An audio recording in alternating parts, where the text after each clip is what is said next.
Om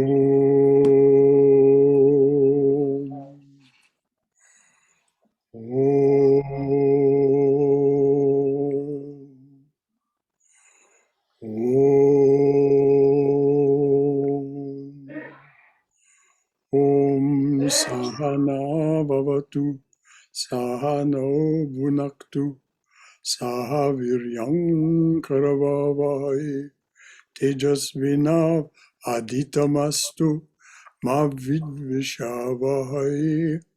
Om Shanti Shanti Shanti. May the Divine Being look over us lovingly as a mother and father. May the Divine Being support and nourish us as a mother and father. May we have the strength and skill to study together the art of spirituality. May no misunderstandings arise amongst us. Om, peace, peace, peace be unto us and to all beloved beings everywhere, which of course very richly includes those of you who are with us this morning. Just a few words about why there weren't any classes this last week. From Wednesday till yesterday, I was in the hospital for some internal bleeding. The cause of the bleeding is unconclusive, and there's follow-up on it, scheduled and so on. So everything should go forward with good health, reasonably good health. They cut me loose with some recommendations, of course, and so on. So that's it about the health issue. I'm going to sing a short song for you this morning. The song translates as Chant the Name of the Divine Mother, in Sanskrit, Ma Bole. Ma, ma, ma, ma, ma, ma, ma, bole. Ma, ma, ma, ma, ma, ma, ma, bole. Dakshina Kali, Kali bole ma. Dakshina Kali, Kali bole ma. Ma, ma, ma, ma, ma, ma, ma, bole. Shri Devi Durga, Durga bole ma. Shri Devi Durga, Durga bole ma.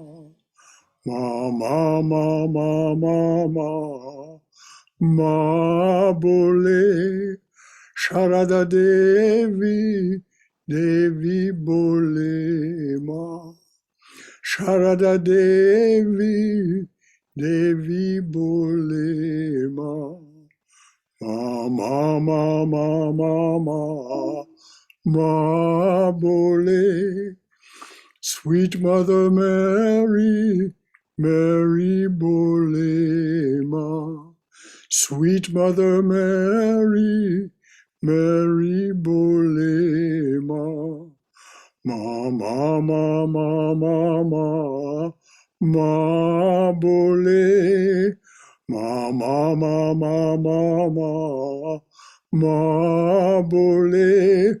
Sweet Mother Mary, Sharada Devi, Shri Devi Durga, Dakshina Kali, Kali bole ma. Ma, ma, ma, ma, ma, ma, ma, bole. Ma, ma, ma, ma, ma, ma, ma, bole. Om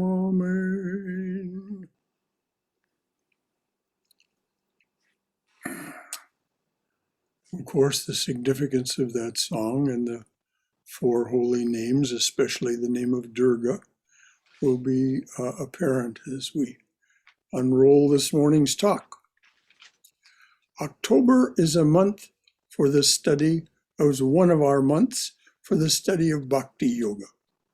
As a Bhakti yogi, you establish a devotional relationship with the Divine Presence through study, prayer, ritual, and worship.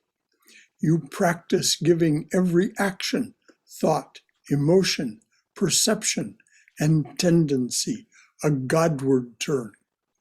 All your energies and attributes, both positive and negative, are offered to the Divine Presence.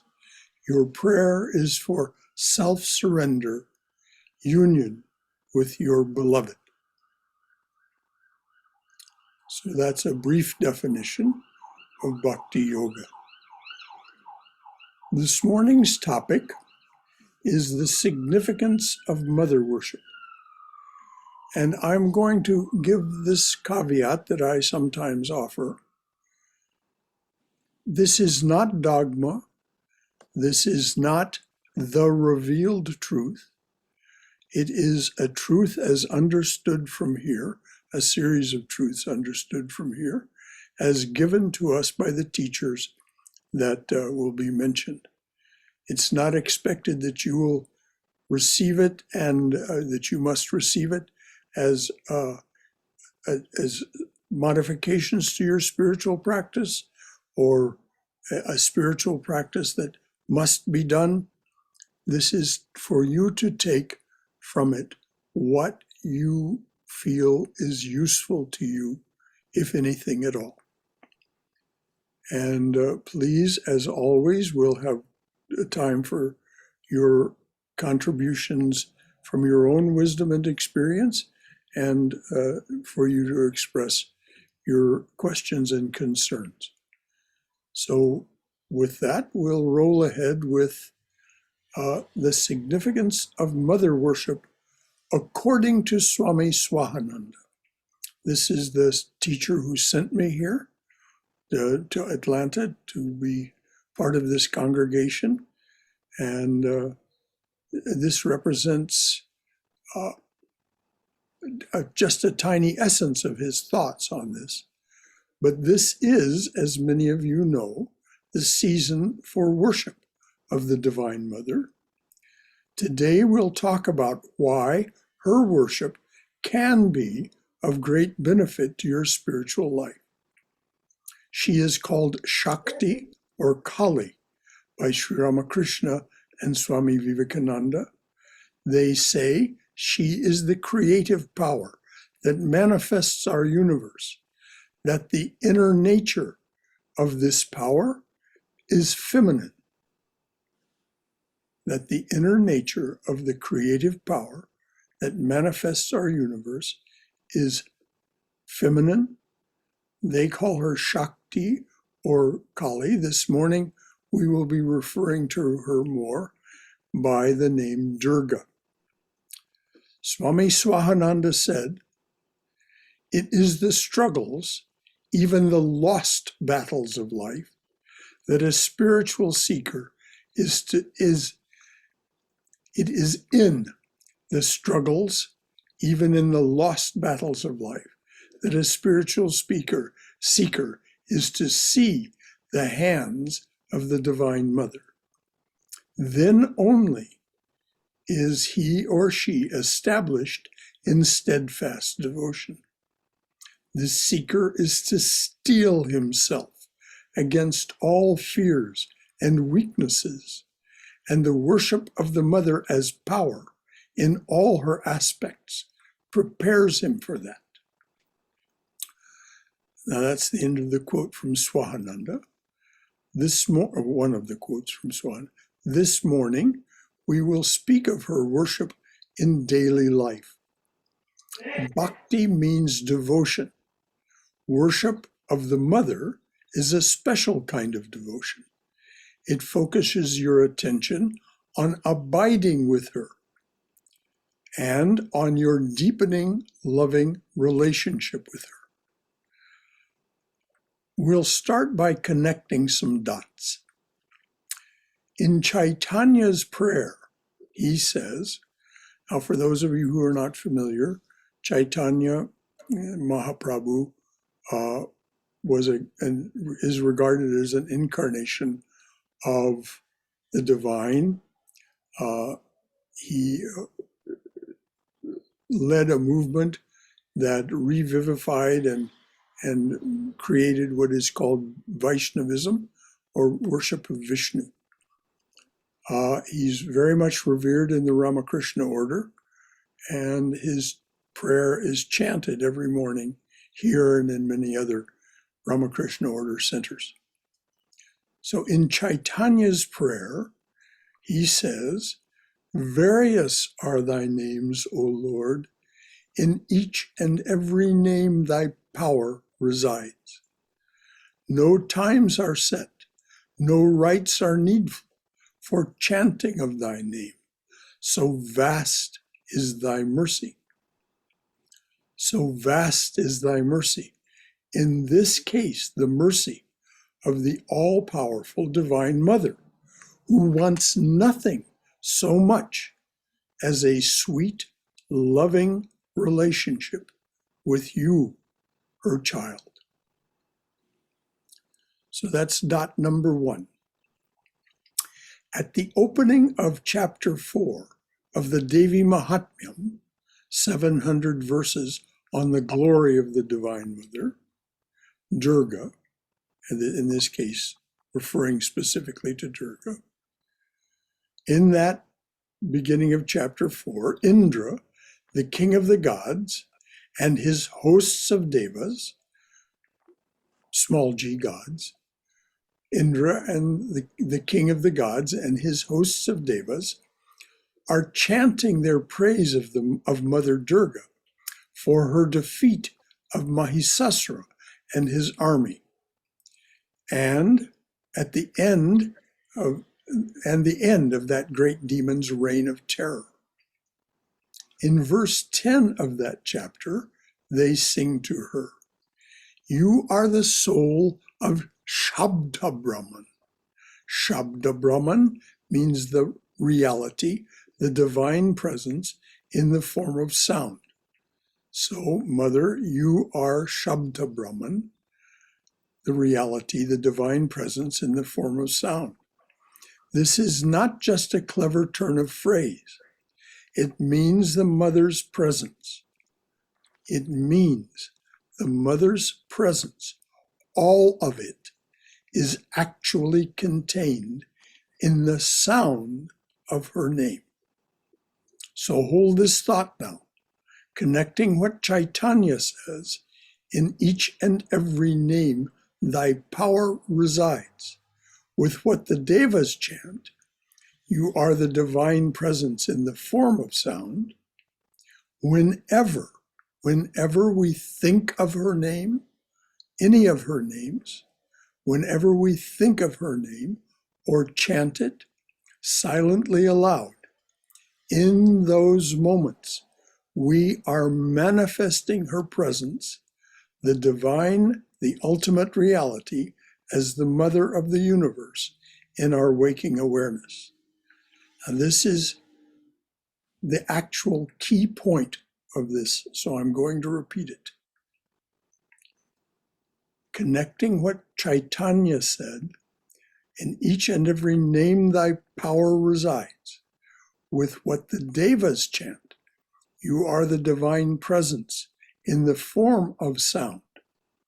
Whenever we think of any of her names, whenever we think of her name or chant it, silently or aloud, in those moments, we are manifesting her power, her presence, the ultimate reality as the Mother of the universe in our waking awareness. Now, this is the time for the worship of the Divine Mother as Durga. It's Navaratri, the 9 nights of the worship of the Divine Mother as Durga. So we'll just say, any of you who are familiar, say with me, Jai Shri Durga, Jai Shri Durga, Jai Shri Durga. That means hail to the mother in the form of Durga. Hail to the mother in the form of Durga. Hail to the mother in the form of Durga. And manifests her presence and her power. A little background. Who is Mother Durga?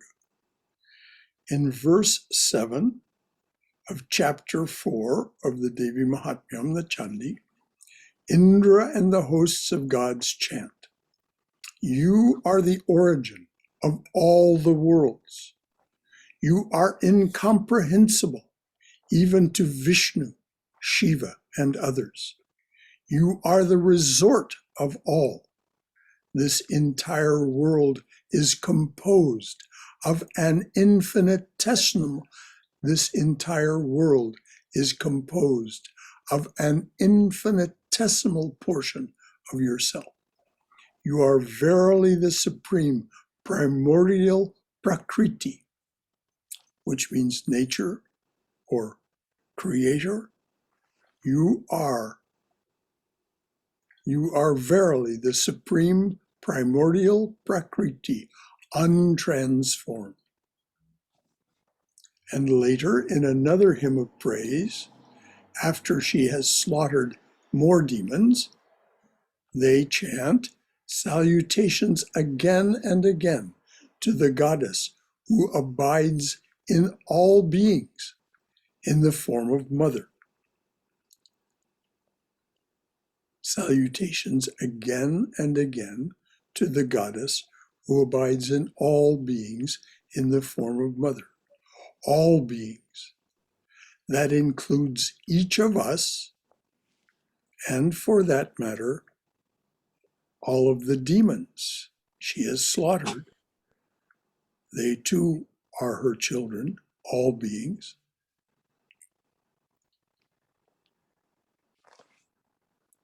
So having come this far and connected those dots, is there anything that you would like to contribute from your own wisdom or experience, or anything you'd like to express in the matter of a concern or a question? And this is how we do this together. So please be forthcoming. If there's anything that you would like to say, we would like to hear it.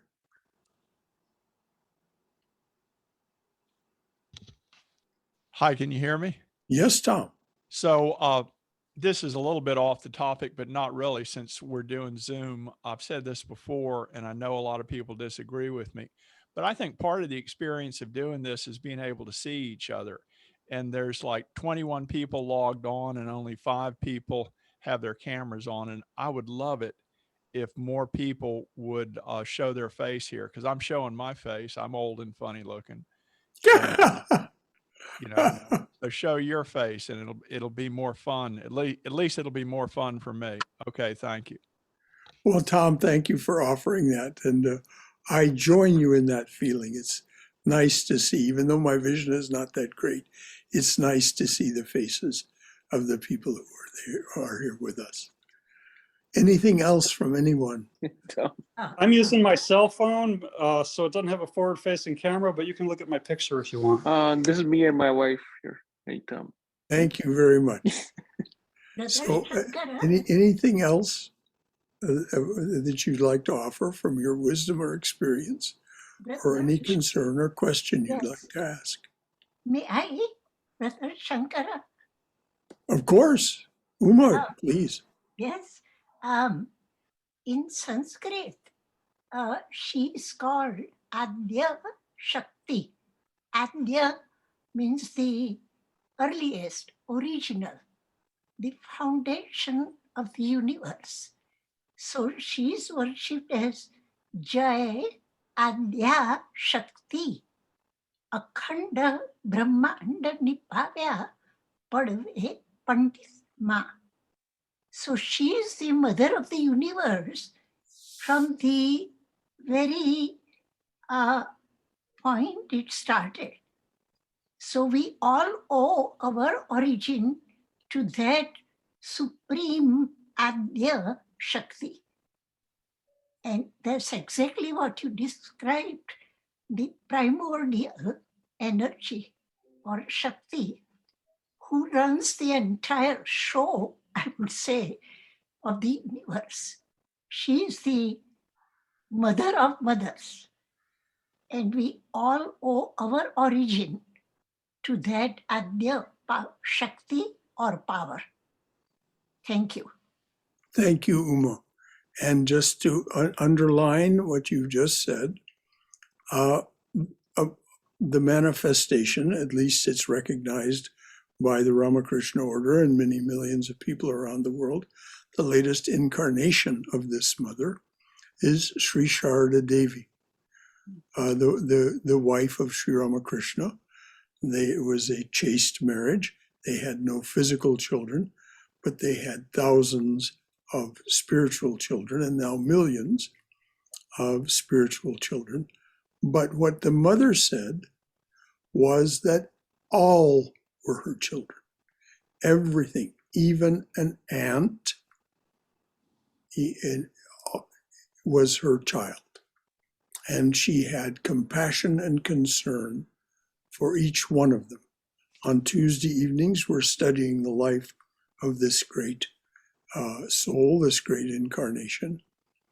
And she said that in so many words.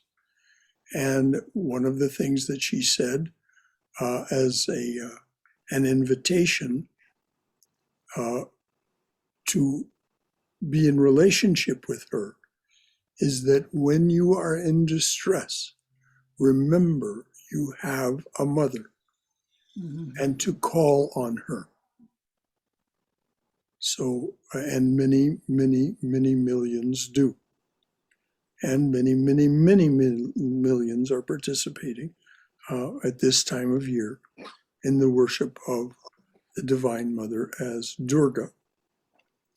We'll talk a little more about who Durga is, but thank you, Uma. Thank you for that. Anything else from anyone?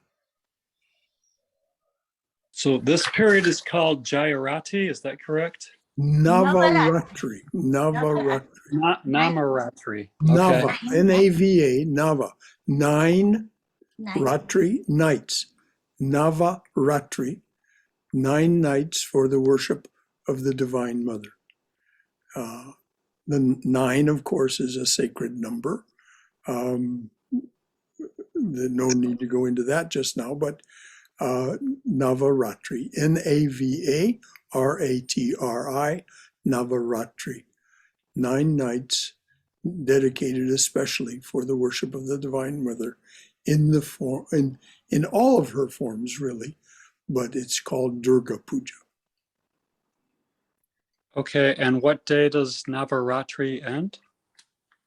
Oh, I don't remember, dear. I've been in the hospital. Okay, sorry. Does anybody know? Because we're Yes, supposed to yes. chant Jai Sri Durga during this period. Yes. So I want to. Today is the 5th day.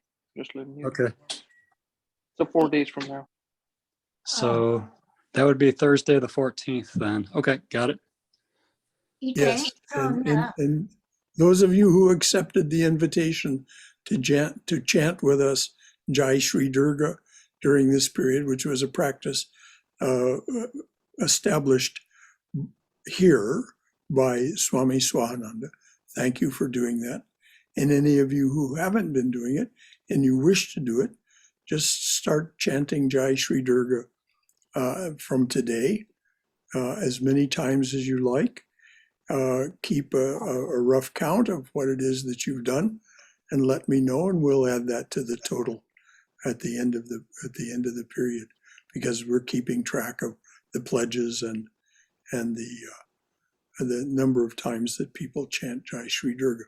Swami Swahananda said that chanting Jai Sri Durga 250,000 times, not just by one person, but all of us in aggregate, chanting the name 250,000 times was the equivalent of a full-out Durga Puja worship, which is quite a remarkable thing to think. And that is done multiple times over by members of the Ramakrishna movement that are associated with Swami Swahananda and what he established here in the United States. Anything else from anyone? Thank you, Brahmadas, for bringing that up. And Brother Shankara, for all my non-Indian friends, I would like them to know how it is celebrated all over India by fasting. Some people do total fasting or taking just water, or some people do not eat regular food, only fruits and nuts during all the 9 days. And the reason it is 9 days is because on the 10th day, which is called Darshera, on that 10th day, Lord Rama defeated Ravana. So it is symbolically the victory of good over evil. So it is ending in Dashera, the 10th day. And of course, preceded by 9 nights, of course, days also, days and nights of mother worship, particularly in Bengal, Calcutta, and in Gujarat. And in Gujarat, we do a circular dance every night. All women dress up and offer their prayers and worship by dancing around the image of Durga or Mahakali. Thanks. Thank you, Uma. I really appreciate that. As I said in the caveat at the beginning, none of this is meant to be instructive to you that you should do it. It's just the fasting, all of this business. It's strictly up to you whether you wish to be involved in that. It has its meritorious aspects, of course.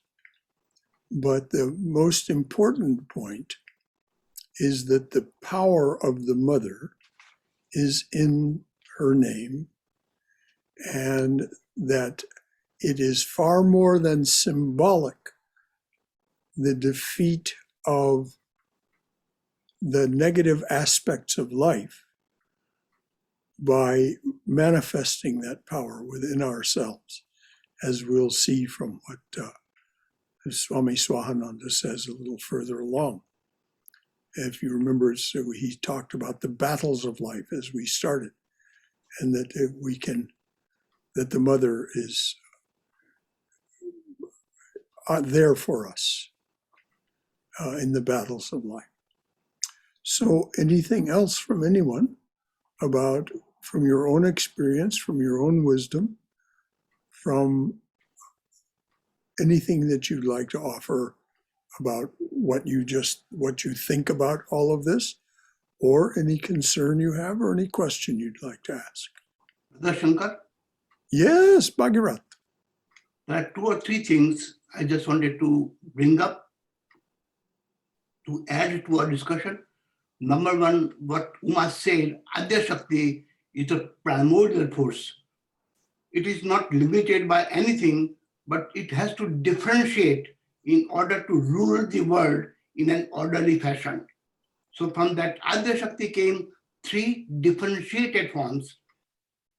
Mahakali, which Bengal is worshipping more than anyone else. Mahasaraswati, the goddess of knowledge, and Mahalakshmi, the goddess of wealth. So the 3 most important divisions of human society, the treasury, education. આવું તમે ચાલુ કરો તમારું.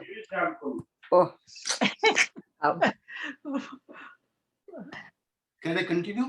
Yes, please, Bhagirath. And Mahakali, the protective force, the security. So the security, the treasury, and the knowledge, three are controlled by Shakti, Adya Shakti, which we see now politically also at this point. So many women are taking over the administrative positions of the highest order all across the country, both in Asia and even here as in Iceland. So it goes to show that the female power is rising right now and it's going to keep on rising. Number two, when you say Navaratri, Nava as a Sanskrit has two meanings. Nava means 9, like you said, but Nava also means something new, ever changing. And Navaratri, because no matter how busy you are during the day, night time you always go to Mother. It is amazing. So that's how Navaratri. And the third thing I wanted to substantiate what you discussed so well, that in this Chanti part, much of it is mythology, but Sri Sukta is particularly addressing those people who are intellectually pursuing the form of Mother. And in Sri Sukta, she says, Ya Devi Sarvabhuteshu Chetane Tabidiyate, that Mother is nothing but more than the energy that you feel all around. And Indriyanam Adhishtatri Bhutani Chakirushura, that Mother is inhabiting every system and every cell of the body, of all bodies, not only human beings. Like I said, ant. The ant, the worms, how come they survive in the winter, bitter winter, and then again come out? This is all the grace of Lord. So that grace of Mother Adya Shakti. So the point here is that Mother is a vital force pumping life into all beings, not only human beings, all beings. And this is the reason why we worship her 9 times. All other devas, it is only one day. Only when it comes to Mother, it is 9 nights which are given to her. So this is the way we recognize the very special importance of motherhood, which you have beautifully discussed so far. Thank you, Bhagirath. Thank you, as always, real contributions to the discussion. Anyone else? Anything in the way of questions you'd like to ask? Brother Concerns Shank. you? Yes, Sorry. please. Sorry, I stepped on you. You're talking. This is Fred. Hi, Fred. Good morning. Good And morning. Good morning to everyone. So is Mother equivalent to Brahman? Yes. Yes. Shakti and Brahman are one and the same. There is Nirguna Brahman, that is to say, Brahman the unmanifest, and Saguna Brahman, Brahman with the attributes and the powers of the gunas. Saguna Brahman is also known as Shakti or Kali or by these other names. They are identical. As Sri Ramakrishna tried to express it to us in symbolic terms, water still or water in waves, still the same water. Our awareness is our waking, our consciousness of this is like a stick placed across the water. It seems like the water is divided, but it is not. So Brahman, Shakti, they are identical in 2 ways of being, and even in beyond being, non-being, that which is before being. So yes, that's the direct answer to your question. Thank you. Anything more, Fred? No, that answers it. Thank you. You bet. Anything else from anyone? Hari Om Shankaraji, I just wanted a little clarification from Bhagirath. Is this the same thing they say Ichha Shakti, Jnana Shakti, and Kriya Shakti? Is that the same things that what you are referring to, Saraswati, Lakshmi, and Durga? Can I answer that? Oh, please, Bhagirath, yes, but speak loud enough so that we can hear you. All right. This is the reason why in the same Sri Suktam, to answer the question, they go further. That mother is not dissipated in the universe in the form of energy only, but that energy gets condensed and differentiated into different forms, like affluence, like knowledge, like hunger, like Shraddha, the faith. And what she's asking are the three differentiated forms of the same mother. So I'm talking about the same thing, but in a more specific way. She mentioned in a non-specific way, a number of names have been given which controls the universe. But at the end it says, Ya sarva bhuteshu bhranti rupena sansita. Yeah. This is all illusion. That this is a world, that these are the human beings, that we are us, that our life is real, is nothing more an illusion, but the mother is not an illusion. Mother stays. Correct. Correct. And so what we're talking about this morning is how to use these principles, these ideas, these concepts to actually live our lives, to take these principles and concepts and make them a living reality that is useful to us in our lives. It's wonderful to know all these things. It's quite another to fight the battle of life. And this is why we're talking about the significance of mother worship according to Swami Swahananda. As we'll see, he says, mother makes herself available to us in her many aspects, or innumerable really aspects, as needed. So it's wonderful to know all the definitions. It's wonderful to know all the conceptual framework. But what do we actually do? This is what we'll talk more about. But anything more from anyone in the way of comments or questions? I'll say something. Yes. This is interesting and confusing that the word Shakti is used in so many different ways. I've heard it referred to as just a sort of an energy that you can feel and be affected by from certain people. And I wondered if that was wrong, so I went and Googled it. What did they say? Well, now I can't say. Oh, yeah, Shakti meaning. The liberating face of Shakti is known as Kundalini, the coiled energy that is awakened through yoga and other practices. So they're using the same word, I think, to refer to something totally different than what we're referring to. Absolutely not, Tom. It's identical. It's just that the Kundalini, what we're talking about is how to awaken that power within ourselves. Kundalini is just one more term. There are so many terms for this energy that is manifesting as every name, form, thought, perception, emotion that we experience.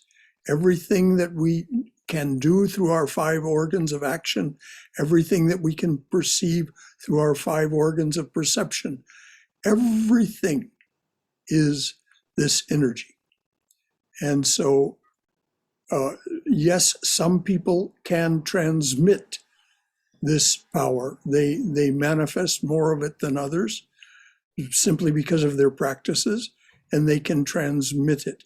And it's the symbol or symbolism is often used of one candle lighting from another. There's a brightly lit candle of energy within this person of saintly character. And it's one of the reasons that we listen to these people of saintly character, the Swamis and other teachers, because something about their energy can be transmitted to us. So that's Kundalini, Shakti, all of these are the same conceptually behind. Brother, can I say something? Please do. Well, I kind of named my daughter after mother. Her name is Orja. So Orja is another name of mother. The Orja is energy. So yeah. So I think like it is the vital life force. Can I put it that way? Mother Yes, itself. that's one way to think about it, is the vital life force. Yes. Thank you. Just clarify. Thank you. Yeah. Well, prana is just the vital life force. Is just another name for the manifestation of this within what we experience. So that's why there are so many different names for things, because we're trying to understand Thank them you, in brother. their detail. Thank you. Thank you, brother. Anything else from anyone? Brother Shankara, this is Yes. Sundar here. Yes, sir. So can you tell us all about like how Guru Maharaj worshipped Mother? Like we all know, like he was literally speaking with Mother. So is there anything in particular Guru Maharaj has told for the devotees how they can worship or something like that? There'll be a little bit more about that as we move along. What Sri Ramakrishna said is that he asked the Divine Mother to reveal everything to him, and she did. And that if we practice just a little, she will come forward. If we're sincere in our yearning for the knowledge that we need to advance in our spiritual being, she will come forward and give us what we need. So this, when you say Guru Maharaj, I know you mean Sri Ramakrishna. So yes, you'll hear more about that as we go along. And thank you, Sundar, for asking. You've just anticipated me a little as well. Brother, on that same note, this is what I have read probably from Swami Vivekananda's works. Is Yes. like if you even think about God, means if you think about Mother, even for a second in a day, she'll take like 10 steps towards you if you take one step towards her. Sri Ramakrishna actually amplified that and said 100 steps. 100 steps. Okay. Yes. I'm forgetting exactly. I think it was he communicated this to Sri Vivekananda. So Yes. Swami. So If we take one even tiny step toward her, the divine will never.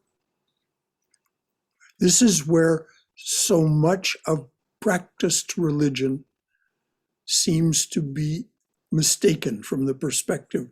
exactly. That's what I'm trying so hard to process. And let me finish. That's right. The divine will never force itself on us. The divine will never force itself on us. But it is always there inviting. And if we take one step toward, then 100 steps will be taken toward us. It'll come that much closer. And so just repeat that. And finally, you will be, as Swami Prabhavananda, my guru, would tell me, finally, if you are a sincere seeker, you are just a hair's breadth away, nearer than the nearmost, dearer than the dearmost. Yes, brother. So at that very point of time, I feel this conflict is a spiritual connect with me and God, which is so personal. Means it is that's what I am trying to seek. I'm trying to seek the higher truth. I'm trying to do the right thing. So why do I have to wait for these 9 days in the entire year to worship Mother? Means I can worship her every. Yes, that's you should right. do it. You should do it. You should do it every day. If Exactly. you want what you say you want, just do it every day. These 9 days are just to refocus our attention each year on this particular aspect. There are so many ways to be with the divine. The worship of the Divine Mother is just one, but this focuses our attention on Okay. I was trying to clarify that. Means why I have to wait for that. You don't have to wait. You shouldn't. As a matter of fact, I will say, as a spiritual seeker, if you really are sincere, you shouldn't wait. You should chant. You should chant the mantra every day. Yes. And whatever the mantra is that contains the name, that appeals to your heart, That's that it. should be, and mother and her energy, all of it, are there. We are slow to transform because we are as old as universe itself, Yes. and so have become very, very established in a way of being. Exactly. So these when rituals and stuff. this totally. desire awakens in us Yes. to go further, to become Got it. free, to become Got it. truly happy, Yes. there are a lot of mental impressions, a lot of what has come with us into this lifetime for us to, and we'll hear from Vivekananda about that in just a few minutes, Yes. about what it is that's going on. Thank you for clarifying. I mean, I feel like these days and age, everybody tends to literally pursue these ceremonial things more than actually understand the essence of the whole thing, understand the spiritual aspect. Well, this comes and goes in cultures. Okay. And it's Okay. you know, so this is one of the reasons that Ramakrishna and Holy Mother and all of their retinue came to give us this message of Yes, it is phenomenal. don't be involved too much with the secondary details. Get on Exactly. with the business of realization. Yes, sir. Thank you. Anything else from anyone? Remember, this is why we're here, to share. Each of us is the divine being. This is the divine being speaking with itself. We seem to be human beings. We are the divine being having a human experience.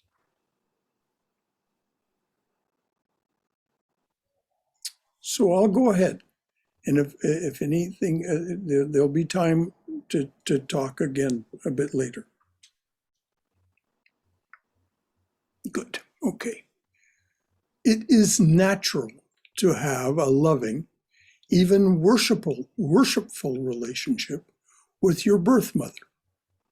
How much more so with the mother of your being at every moment of your life? I'll repeat that. It is natural to have a loving, even worshipful relationship with your birth mother. How much more so the mother of your true, full being at every moment of your life. Sri Ramakrishna said this: one can attain everything through bhakti yoga, devotion. One can attain everything through bhakti yoga. I wept before the mother and prayed, "O mother, please tell me, please reveal to me what the yogis have realized through yoga and the jnanis through discrimination." And the mother has revealed everything to me. She reveals everything to me. She has revealed everything to me. She reveals everything to the devotee. If the devotee cries, she reveals everything if the devotee cries to her with a yearning heart. She has shown me everything that is in the Vedas, the Vedanta, the Puranas, and the Tantra. If you want to find that full quote, it's in the Gospel of Sri Ramakrishna on page 579. Sri Ramakrishna, yes, somebody was speaking? Sri Ramakrishna said to M, his instrument, the man who wrote the Gospel of Sri Ramakrishna, he said this to M: practice just a little, and someone will come forward to help you. That someone, he meant, was the mother herself.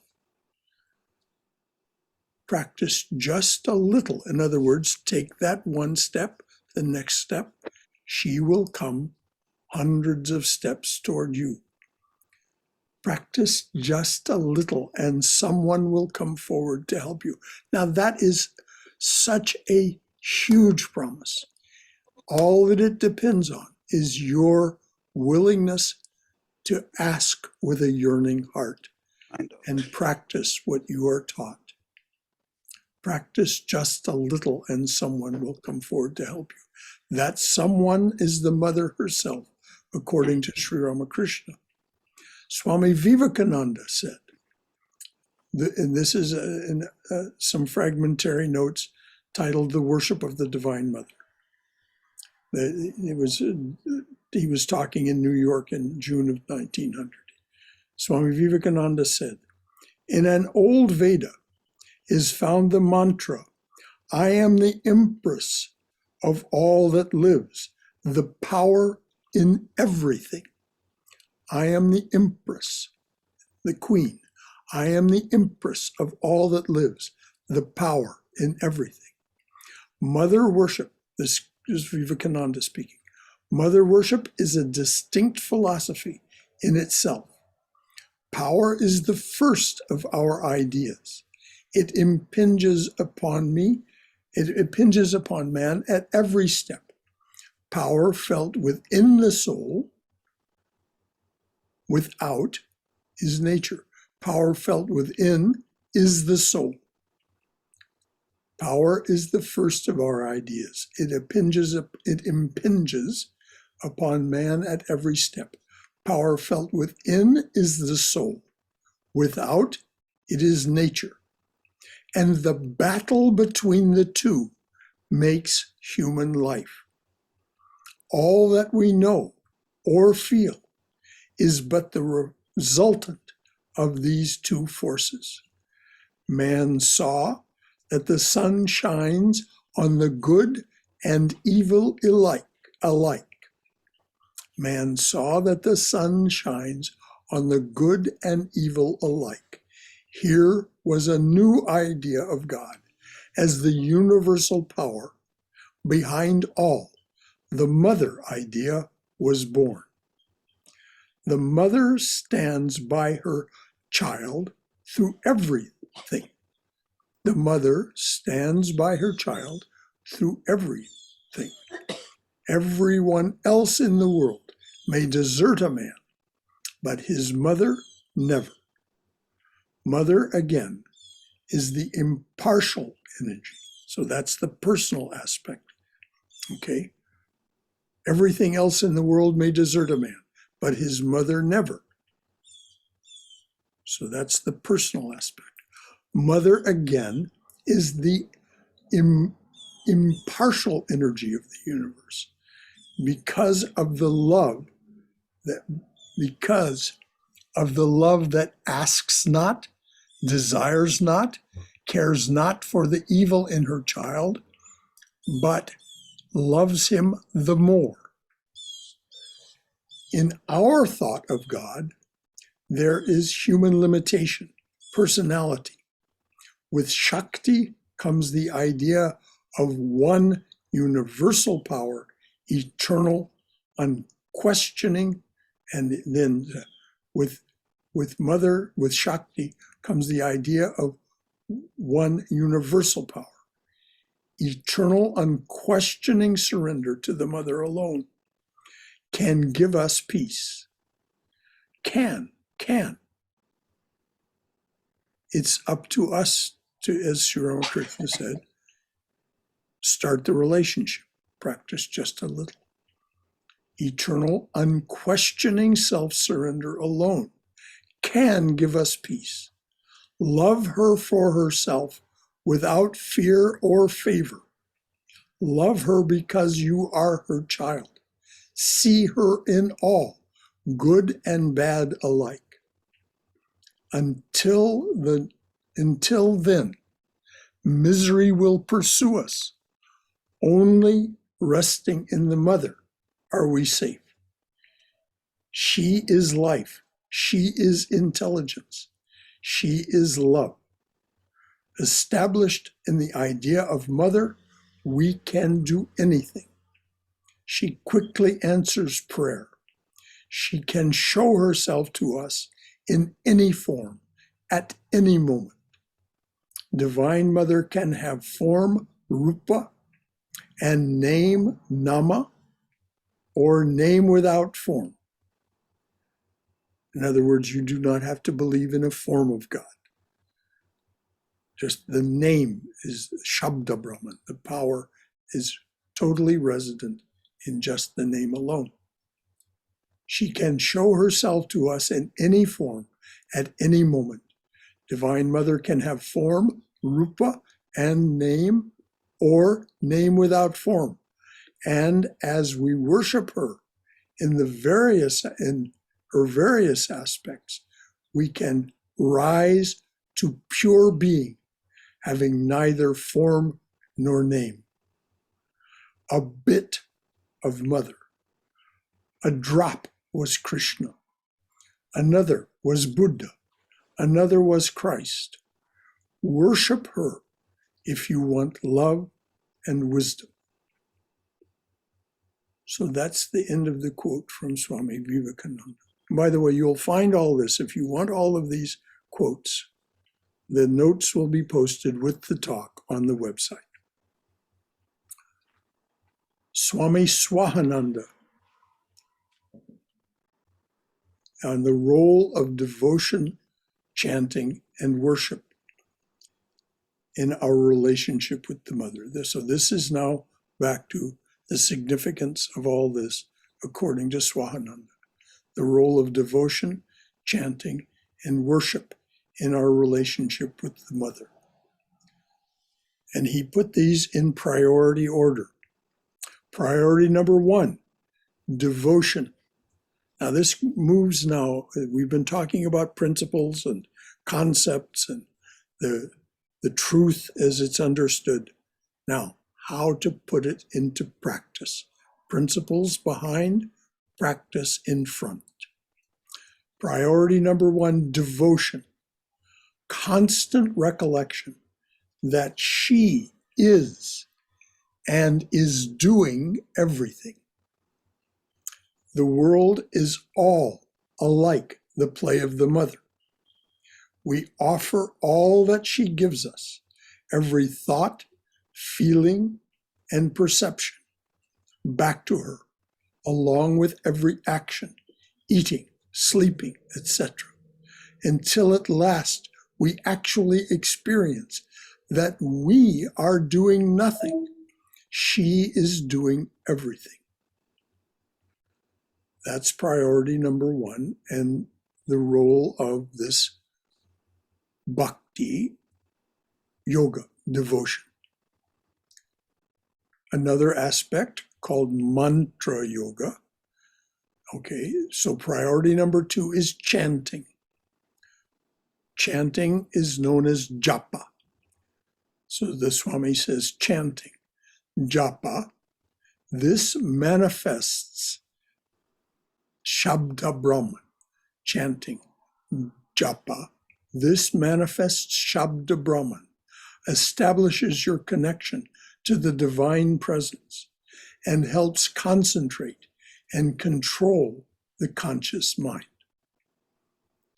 So first is this offering everything to the Mother. Second is chanting the name, japa.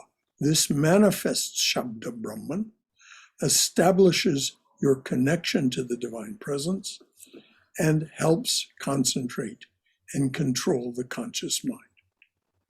Third priority, worship, meditation, to attain control of the subconscious mind and feel her living presence. So we have, somebody's got their mic on. Okay, now it's okay. So first we have devotion. And this devoted idea of offering everything back to the Mother because it is her and she is doing it until we actually feel that. Priority number 2, to help establish control of the conscious mind, is this chanting. Establishing control of the conscious mind, The reason it helps control the conscious mind is when you're chanting, your mind will try to wander away. You bring it back. You chant, and the mind will wander. You bring it back. After a while, you get to where you can chant for a long time without the interruption of the waking awareness mind, the chatterbox. Wonderful. This is what we were talking about when we were talking about sinking into silence.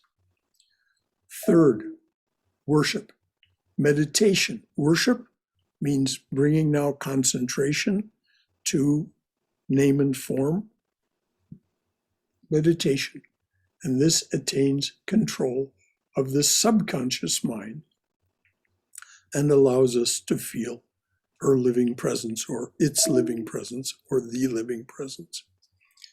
We sink even below where we into this silence that is the nature of the divine, and it reveals itself more and more to us. And you feel the living presence throughout your whole being. Swahananda.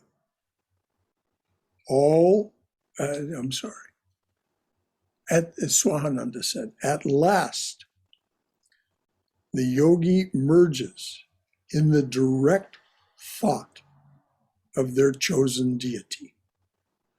That's when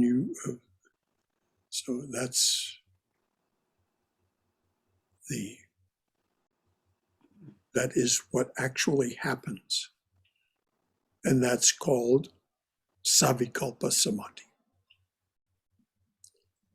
You merge in the direct thought. There's still thought, but you become merged in the direct thought of the deity as it is worshipped and understood by you. Priority number 4, and this is just to keep us clean, keep our mind clean. Chanting of hymns and stories and formal worship.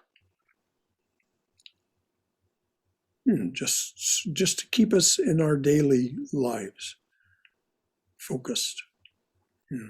We can't practice meditation 24 hours a day, but when we're doing our work, we can chant, we can sing, we can remember stories of the divine. Swahananda.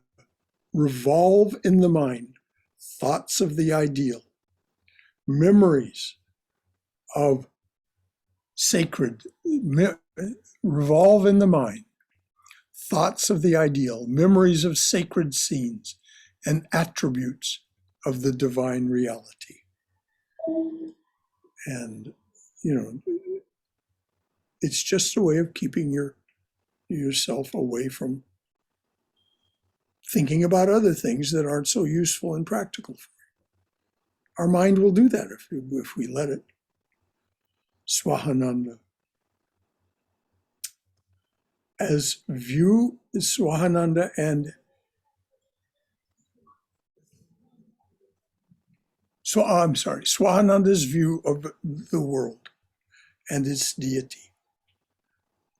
Go straight, this is Swahananda distilled, right? Go straight to the mother. Life is a battle. Fight it with her help. Practice just a little.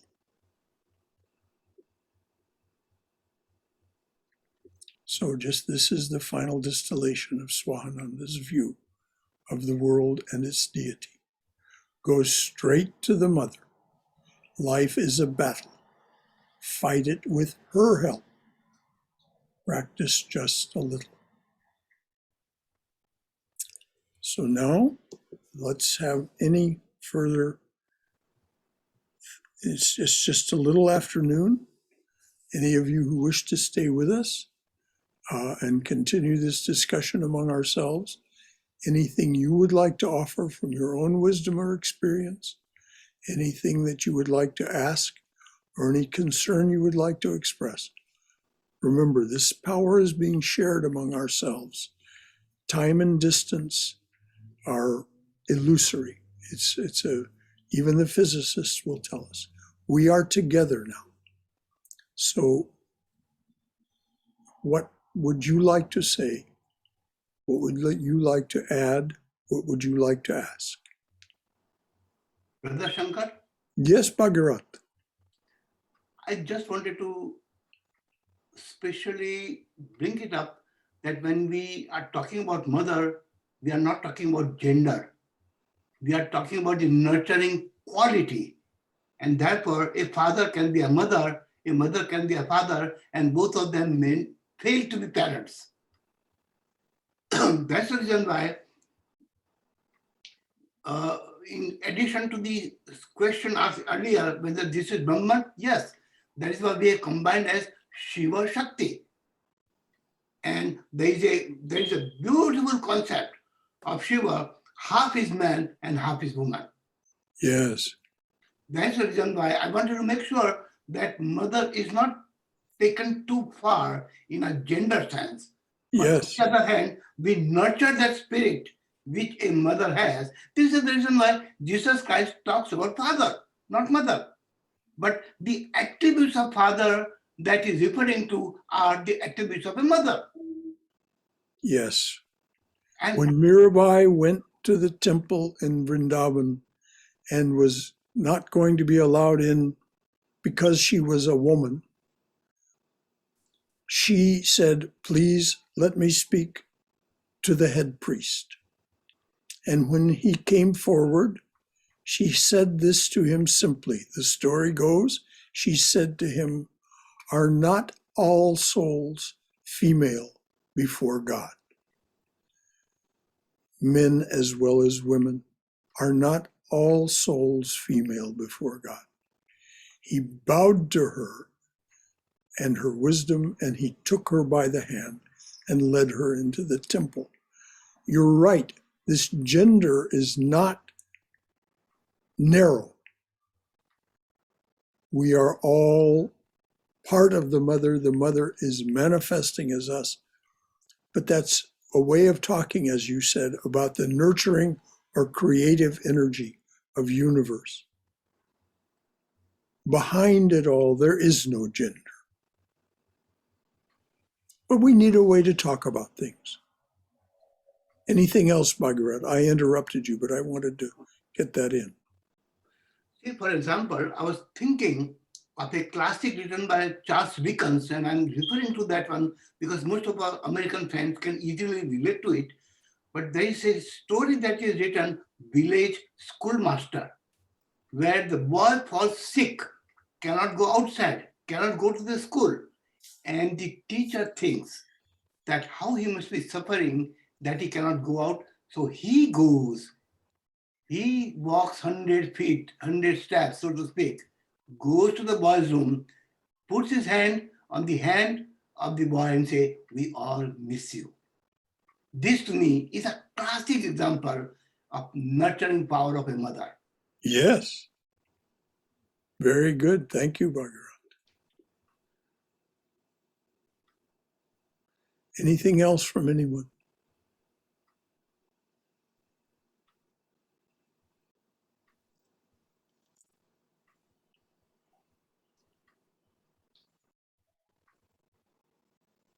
I have something.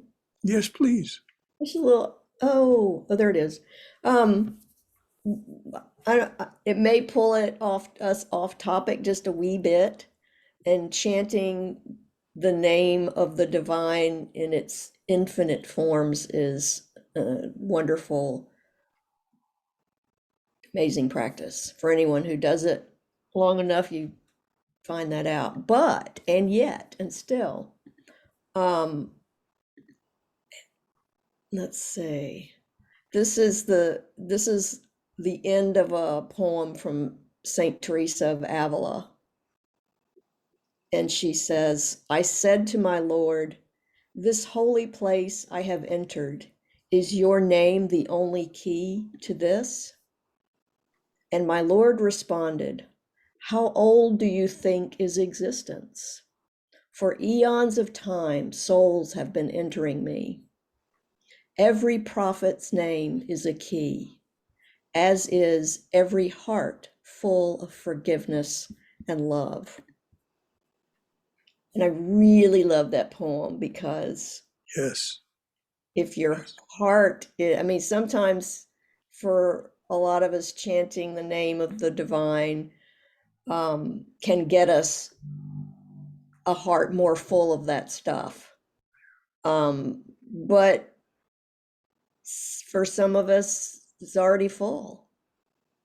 And chanting almost becomes superfluous, if I could say that, superfluous. So I just wanted to throw that in Well, there. thank you. And that, of course, we can believe Saint Teresa of Avila. She was an illumined soul. And yes, this is just one way of being with the divine, chanting the name.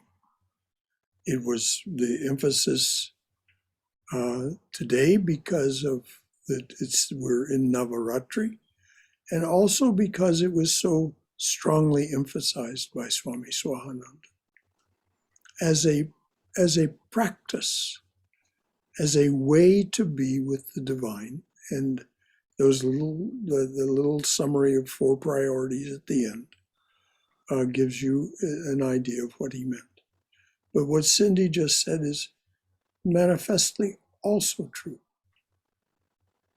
That there are many, many ways of being with and loving the divine.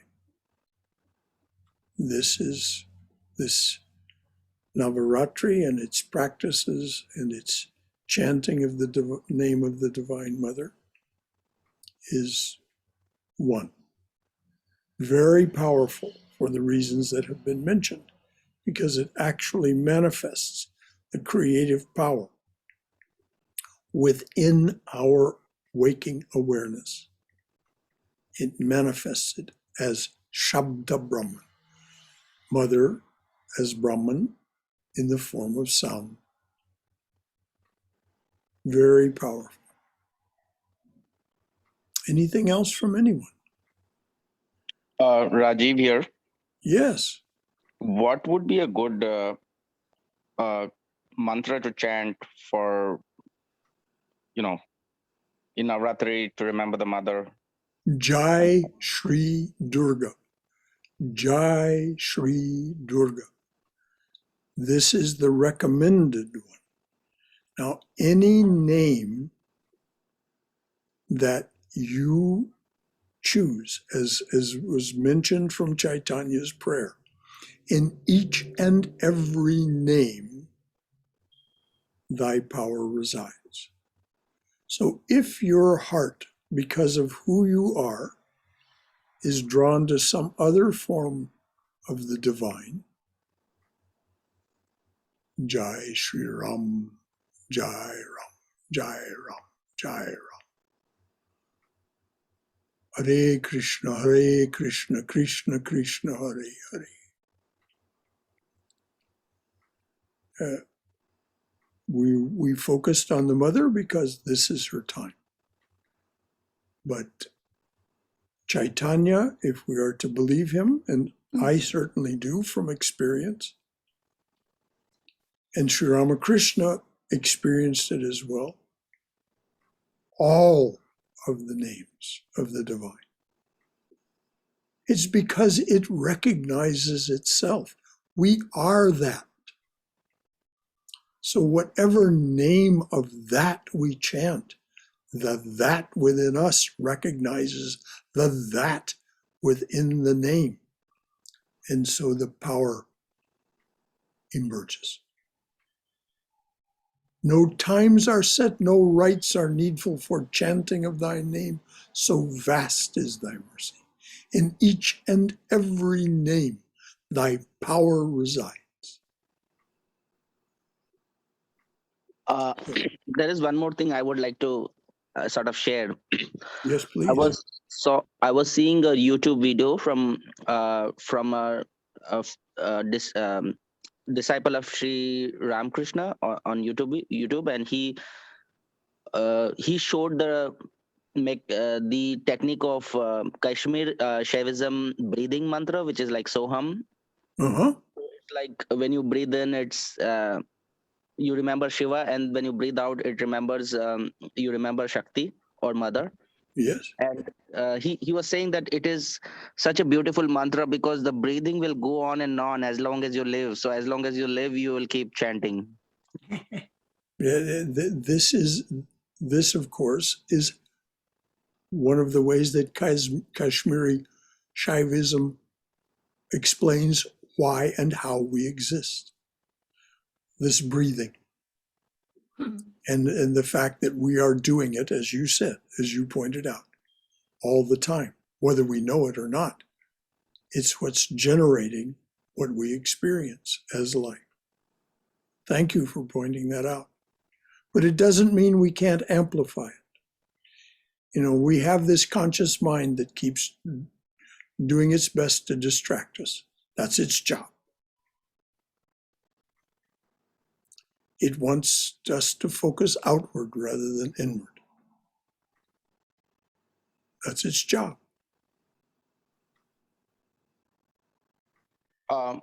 There's one more thing I would like to ask. Sometimes when you do the breathing meditation or like mantra meditation, sometimes you get into a very beautiful state easily. Like the world changes. It's as if you've taken a drug or something.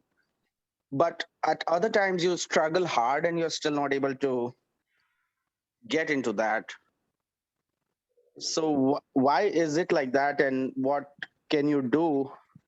The explanation is the gunas. The gunas are constantly at play. At any moment, any of the gunas will be predominant. When sattva is predominant, as you pointed out, we get easily into this blissful state and mood. When tamoguna is predominant, it's very hard for us to even do our spiritual practices at all. We have to force ourselves to it. And we may have what I used to call, still do, but I used to actually say it more, mud mind. This is the tamoguna being predominant. And then there's rajoguna, you know, the one that wants to be active. Once it's the guna of projection. So it's constantly projecting outwards or remembering backwards.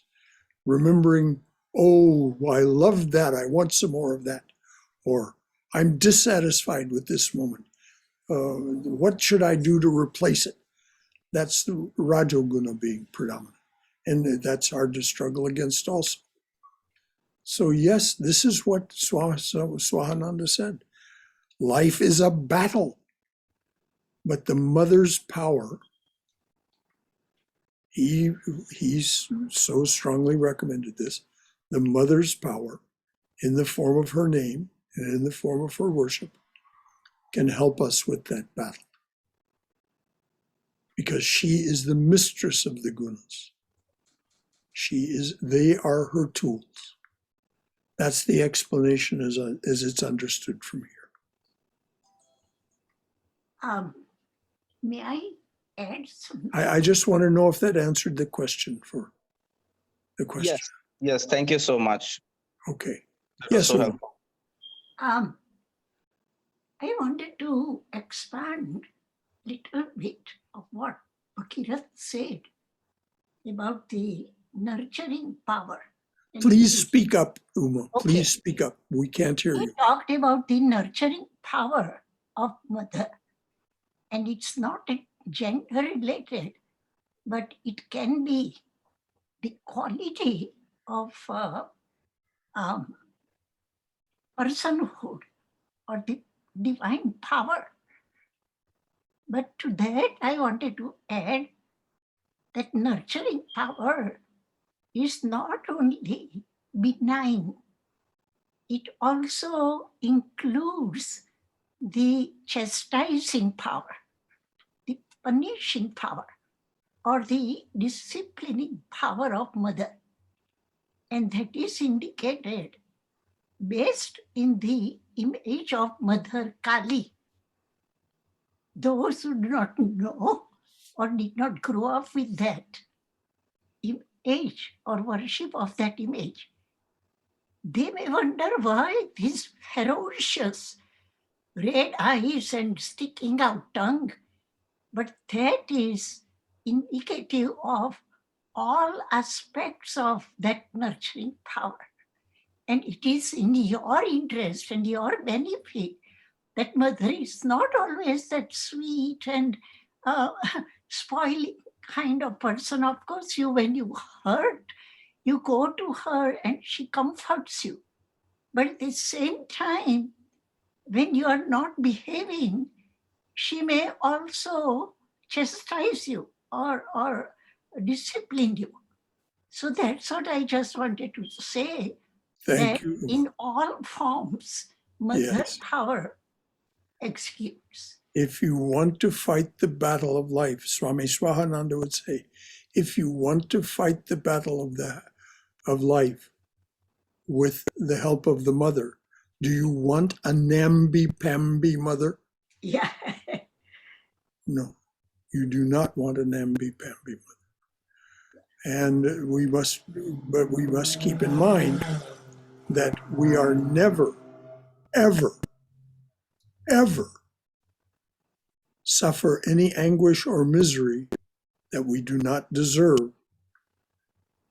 That mother's punishing and chastising power only manifests itself in response to what we need as manifested by our thoughts, our speech, our action. Yes. So it's not there's nothing directed at you that you are not worthy of. And as Sri Sharada Devi, Sri Ramakrishna's wife, said, in time you will come to see every suffering as a blessing. Very difficult to understand, but nevertheless, it is a truth, because it's only through suffering that we grow. We don't grow much during our periods of when we're predominantly happy, and we just are enjoying, reveling in our happiness. It's our suffering that causes us to focus on why we're suffering. Thank you, Uma. Anything else from anyone? On Mother Kali, so ever since early childhood, I always had a very strong liking for ferocious mother forms, and it is very strange because it's not usual, but generally people want to see a more benign mother, beautiful. But I always like the terrifying forms, Kali and others forms. I had a lot of I don't know, it's a completely different feeling. What does it indicate? Does it mean that if you are liking the more terrifying form of mother, it means you have a lot of tamas in yourself, and that's why the tamas in you likes that? Oh, heavens, no, dear. No. Each of us, for me to it would be so presumptuous for me to try to explain why you have this feeling and this way of being. Each of us, this is something for us to deeply understand. Each of us is unique. Each of us is one tiny glint on the innumerably faceted jewel of infinity. And so the thing to do is for you to look within yourself. Just to practice contemplation on this, that you just asked this question of me. Contemplate this for yourself. Then concentrate on what you find. You'll find it begins to reveal itself to you. This is all explained in Patanjali in chapter 2, in chapter 3. as you practice contemplation, then concentration, finally it will fully reveal itself to you. So certainly you should not be in any way self-recriminating about tamoguna or anything of the kind. No, just look into yourself and see what it is that is in your deep waking awareness, and then in your active subconscious. And then if you practice long enough, you'll find the deep roots of it in your latent subconscious or unconscious mind. But along the way, you may find so many other wonders that this particular thing, having explained itself to you, won't be of much interest anymore because of your infinitude, because of your uniqueness. I'll be talking more about this uniqueness in the coming weeks and what it means to allow our uniqueness to manifest itself.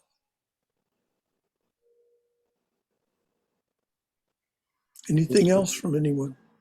When talking about accepting the terrifying forms of mother, I'm reminded of Swami Vivekananda's poem, Let Kali Dance, where some people try to remove her Srimatar and replace it with a guitar. Oh, yes. They don't, yeah.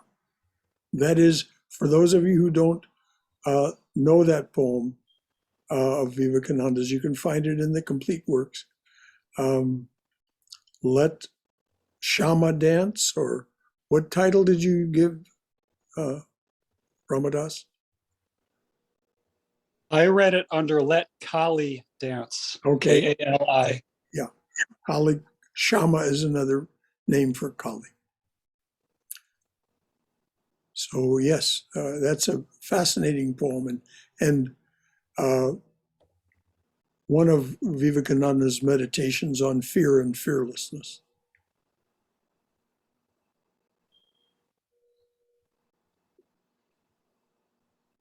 Anything else, dears? Shankara, Yes, dear. would you like to talk a little bit about Swahananda's connection with Durga Puja? Oh well, he was absolutely, he was known throughout the Ramakrishna order in his youth as one of the foremost of their pujaris. He just not only reveled in it, but he just was so good at it. And it just, the whole space in which it was being done would just reverberate with what he was attracting to it by the practices of the puja. And his brahmachari name, the name you take before you become a Swami, his brahmachari name was Durga Chaitanya. Durga Chaitanya. And his father had been a disciple of Holy Mother, Sri Sharda Devi, who told Swahananda's father that one of his sons would become a Swami of the order. And so that one became Swami Swahananda. And he just,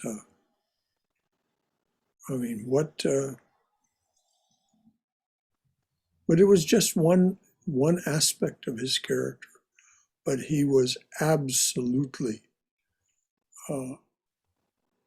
sometimes in his presence, you would feel as if that this Swahananda had completely gone away and it was the mother herself that you were sitting with. It was really quite, even as I think about it, my hair stands on end. He had so identified with the mother that, and this is why he had to be careful what he said, because it would,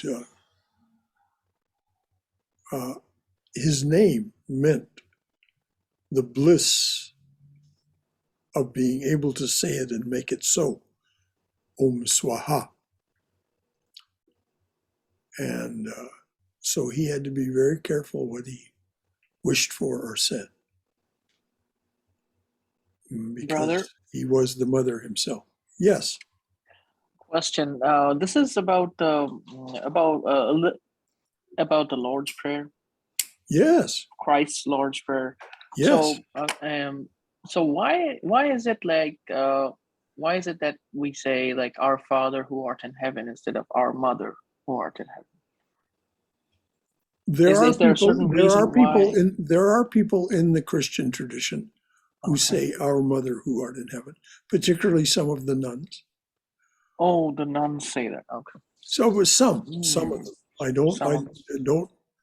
Don't say to people, oh, all the nuns say that. No, but some of them do. Some of them do. Oh, okay. And the Judeo-Christian tradition, yes. Judaism is rooted in a worship of Jehovah. Okay. Now, Jehovah is a father figure. Okay. But behind that father figure is a nameless, genderless one. Oh, okay. And when Christ said, I am the vine, yes, ye are the branches. I'm the vine, you're the branches. Yes, what he was rooted in was that nameless, formless, eternal, changeless one. But when that becomes manifest in the Judaic tradition, they spoke of it generally as the Father. The Mother is there as Shekinah, which only very carelessly translated is wisdom, but just take wisdom in its vastest conception. That is Shekinah, the Mother. And of course, in Catholicism and the Christian tradition before Protestantism, there was a great emphasis on the Mother as Mary. Practically every cathedral is named Notre Dame of something or other. Notre Dame. Okay, Notre Dame. Our Lady. Our Lady. Our Lady. Okay. And one of the most powerful mantras in the Catholic or Christian tradition outside of Protestantism is the Mother Prayer. There's the Our Father, and then there's it's like the old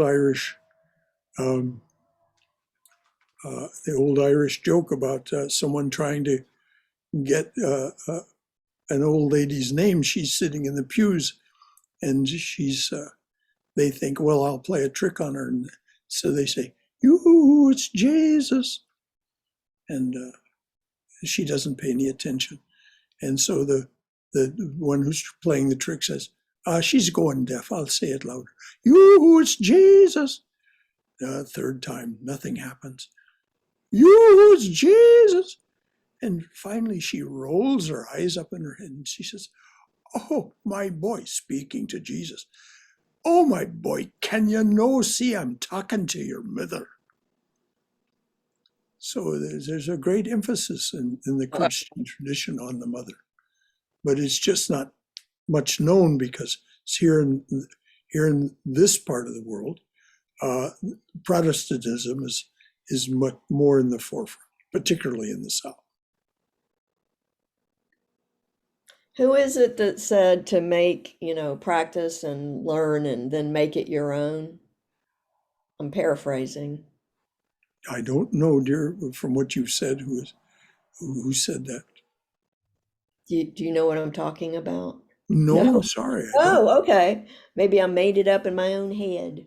No, well, I'm sure it sounds familiar, but I just don't relate to it, what you're saying. Okay. Well, I feel like it's important to do that. What, Not my original idea, but I've always felt that was important. And one thing that there is freedom to do here in this space. And I have seen, there's a guy, he's a scholar of Aramaic, and he did a book about his translation of the Aramaic of the Lord's Prayer in Aramaic, which was the language that Jesus would have spoken, whose name wasn't Jesus, but that's a whole nother thing. But basically, the Our Father is more like our parent, and who art in heaven actually translates in the Aramaic to something closer to who art in all places. Anyway, just it's a really fascinating book. Yes, the King James version, the King James translation that is most known to us is in some ways a clumsy translation of because it was translated from the Greek, not from the Aramaic. The scholars who helped King James translate the Gospels and the rest of it to create the King James Bible they translated it from the Greek, not from the Aramaic. So yes, there are many errors and projections, projections of the desired practice into those things that we know as the revealed truth, but they're not. They're just translations. And then there are the whole books that were intentionally left out. Oh yes. Oh yes. And some of them tell quite an interesting story. The Gospel of the Beloved Companion, for example, the Gospel of Mary Magdalene, gives a very different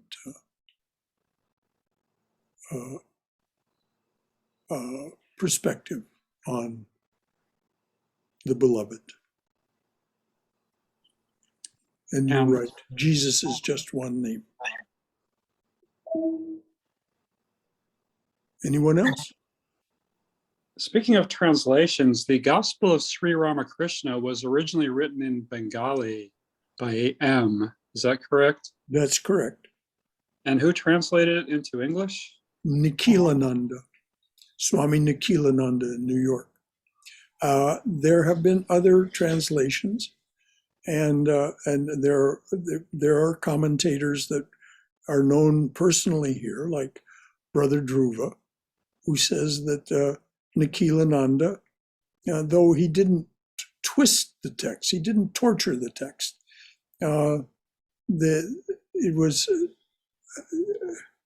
He was rendering it into an English of the New York elite of his time.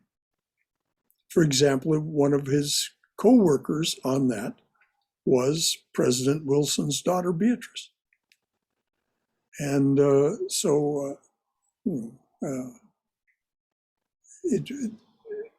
but I would say you can say, on balance, read the gospel and accept what's there, because as you read it page after page, it's not just the words that come through to you, it's the presence itself. That's why it becomes nectar, which is what it's called in Bengali, katamrita, nectar. Right. Okay. Yeah, because when I've read the Gospels of Matthew, Mark, Luke, and John, you could actually find places where they conflict with each other, and that's always kind of bothered me. Well, that's why Swami Sridharananda, I mean, not Sridharananda, Swami Saradananda, one of Sri Ramakrishna's direct disciples, went to the trouble of putting together what is called in English the Great Master, or Sri Ramakrishna, his divine play, two different translations of Saradananda's book, to try to establish the truth of Sri Ramakrishna's life and what he actually did, what he actually said, and that could be triangulated, as they say in the journalism business, three independent sources that had no reason to collude with one another. This is what Saradananda did. And so if you read that book, then you get a much more definitive idea of Sri Ramakrishna. But as I say, if you read the gospel, M's gospel, and you go through it, read it more than one time, after a while you begin to sense the presence behind the words and the real meaning.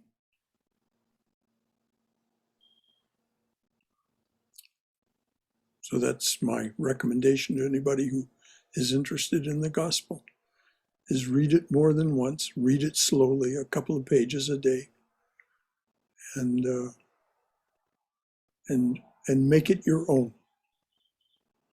Because the presence will become itself for your unique self. Sri Ramakrishna promises that.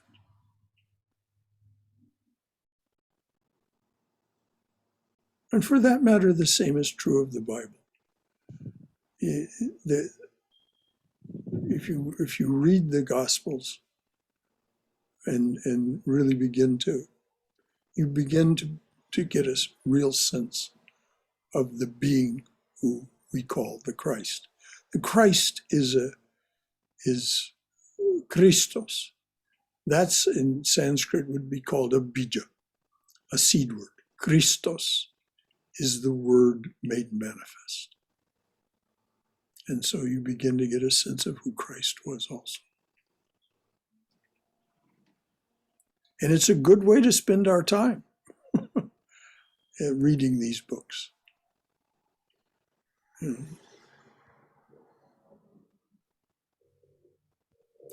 Anything Thank else? you, brother. This has been very enlightening. Absolutely. Oh, good. I'm glad. Sweet. Thank Swahananda. Thank everything behind Swahananda. Anything else from anyone, dears? So earlier you mentioned the gunas can influence.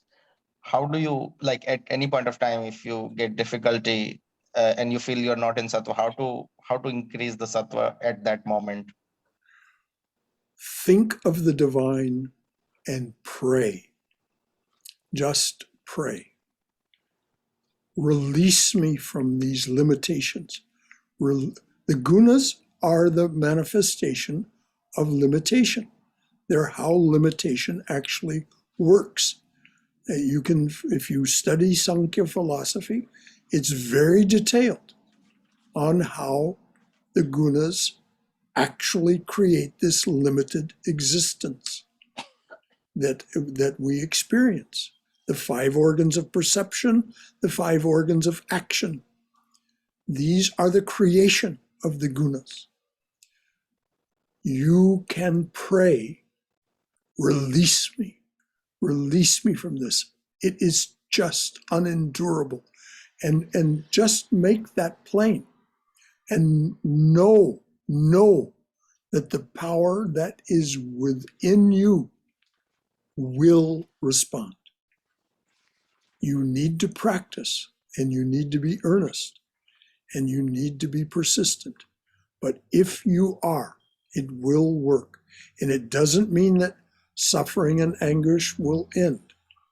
Karma is there, but your experience of it will change. This is what Krishna meant when he said, yoga is the breaking of contact with pain. Doesn't mean the pain isn't there. It simply means that it doesn't affect you in the same way. But our limitations are what, here's just a short poem. being, creating, doing, sharing. The joys of these is why we are here. When you are truly tired of this, just sign off and head for home. So when all of this being, creating, doing, and sharing is no longer satisfying, then begins the process of renunciation, signing off and heading for home. Renunciation is not pushing away. Renunciation is looking at something and saying, I don't need or want this anymore. I let it go. I release it with both hands, with all my mind and all my heart. I release it. And the magic begins. You begin to sense, I am headed for home. What a wonderful, wonderful question you asked. That's it. And if just read Swami Vivekananda on the power of prayer and the powers of the mind. Read Swami Vivekananda's talk, The Powers of the Mind, and his preface and introduction to Patanjali's Yoga Sutras, which is published in the only book that he actually wrote, Raja Yoga. We are that infinite being in this unique form, each of us in this unique form. Infinite dreamers dreaming finite dreams. We can stop.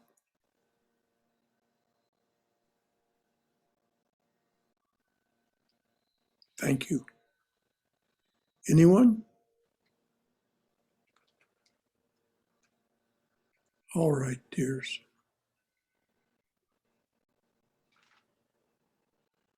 Let there be peace in outer space. Let there be peace in the sky, on the earth, and in the waters. Let there be peace in the herbs, the plants, and the trees. May the gods be peaceful. May the whole universe be pervaded by peace. Let this infinite universal peace prevail throughout my being. Om Shanti, Shanti, Shanti. Peace, peace, peace be unto us and to all beings everywhere. And remember, the Shan in Shanti doesn't just mean what in English is translated as peace. It means the benign energy manifesting the divine energy. All that is benign, all that is good, all that is healing. Shanti, Shanti, Shanti.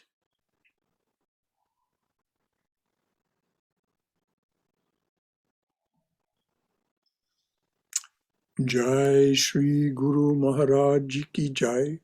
Durga, Durga, Durga. May you be safe. May you be healthy. May you be cheerful. May you have peace of mind. And we'll say at this time of year, go forward in the mother's loving and protective embrace. So may we all be safe. May we all be healthy. May we all be cheerful. May we all have peace of mind. And may we all go forward in her loving and protective embrace. Any final thought from anyone? All right, dears. Until next time, Jai Shri Durga, Jai Shri Durga, Jai Shri Durga, Jai Shri Durga, Jai Shri Durga, Jai Shri Durga.